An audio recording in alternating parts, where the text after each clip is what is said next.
సుమారుగా 10 సంవత్సరాల క్రితం దోమకొండ అనే ప్రాంతానికి నేను వెళ్ళాను. Church dedication.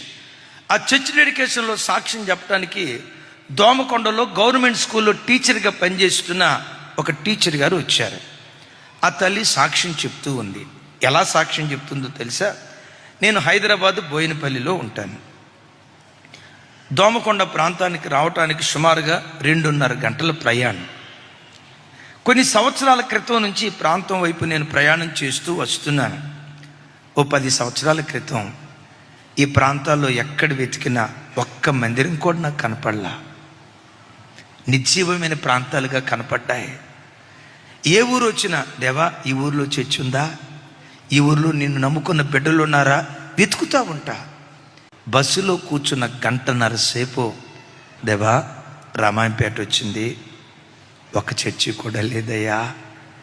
ఈ ప్రాంతాల్లో మందిరాలు కట్టబడేటట్లుగా, ప్రజలు నీ తట్టు తిరిగేటట్లుగా సాతాను మూసిన ద్వారాలు తెరవా, ఏడుస్తూ ప్రార్థన చేసిందట. అది దాటి కొంచెం ముందుకు వస్తే తోఫ్రాన్, అయ్యా తోఫ్రాన్ వచ్చా, ఈ ఊరంతా చూస్తావన్న బోతద్దం పెట్టి వెతికిన ఒక్క చర్చి కూడా లేదయ్యా. అయ్యా ఈ ఊరిలో మందిరం కట్టబడేటట్లుగా అద్భుతమైన ద్వారాలు తెరవా, అయ్యా సహాయం చేయవా, అయ్యా అయ్యా అని ఏడుస్తూ ప్రార్థన చేసేదాన్ని. బస్సులో ప్రయాణమై వెళ్ళి వచ్చేటప్పుడు 10 సంవత్సరాలు ప్రార్థన చేశా. దేవుని మహా గొప్ప కృప, ఈరోజు ఇదే ప్రాంతాలు చూస్తూ ఉంటే ఈరోజు మందిరము లేని గ్రామం ఒక్కటి కూడా లేదు. ప్రతి గ్రామంలో మందిరాలు కట్టబడ్డాయి. ప్రార్థించే మనసు నీకు ఉండాలే కానీ చెరసాల కూడా దేవుని మందిరంగా మార్చుకోగలుగుతావు.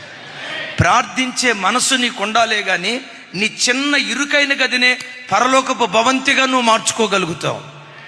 క్రైస్తవుడు అప్పుడప్పుడు ఉదయం ఒకసారి, మధ్యాహ్నం, సాయంత్రం ఒకసారి కాదు, ఆత్మ వలన ప్రతి సమయంలో ప్రార్థించేవారిగా ఉండాలి. అలాంటి ప్రార్థనా పరుల కొరకు కృపగల దేవుడు వెతుకుతున్నాడు. నేనంట అలా వెతికే గుంపులో నీవు నీ పిల్లలుంటే ఎంత ధన్యులు కదా.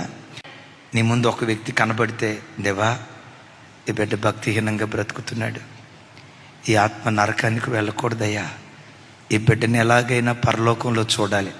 మాట్లాడుతూనే ఉంటావు, హృదయం మాత్రం ఏదో ఒక విషయం కొరకు ప్రార్థిస్తూ ఉంటుంది.